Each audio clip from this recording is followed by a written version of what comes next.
One of the items I've been wanting to address on this boat is this stereo remote.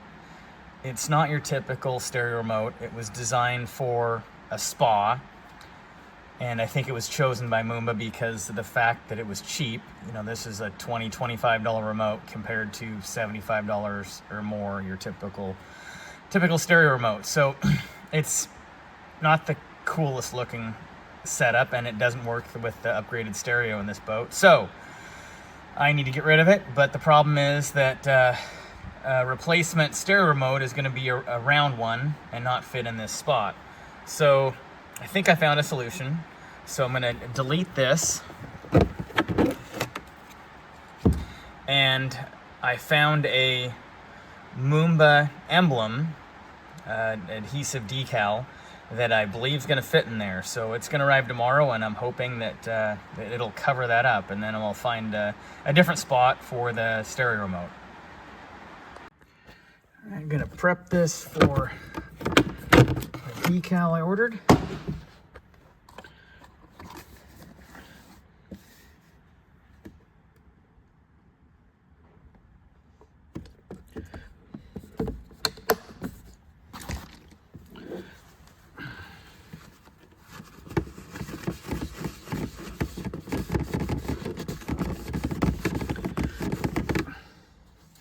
Get off all the nasty so it sticks well.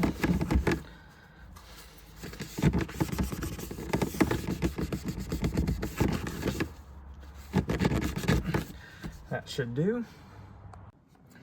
I trimmed off some of the backing to do a test fit to make sure she's gonna fit nice. Oh, that's perfect. That's perfect. I like that. All right, since it's a little cold outside, I'm gonna warm it up with the hair dryer just to make sure the adhesive works well.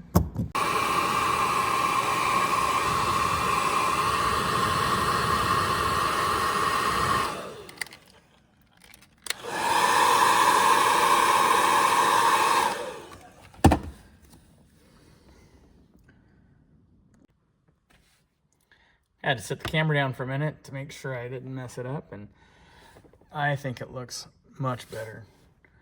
Much better than the spa remote that they originally put there. And then probably before next season, I'll find a spot for the round JVC marine remote. You thought about putting it right there or down here. I'll find a spot for it that's handy. This is where I installed the new JVC stereo remote, replacing the stock remote there that didn't work with the new JVC stereo. So this is the new location. For the most part, I like it. The only issue with it is that as I'm pushing the throttle forward, it does get pretty close to the remote. So if your hand was wrapped all the way around it, it's gonna hit that remote. So it could be moved down about an inch would be nice, but I didn't want it too far down and out of the way where I couldn't see it. That's my only issue with that location. I just wasn't sure where else to put it. There just aren't a lot of good options. So that's where it's at. Another upgrade I made was to the rear view mirror.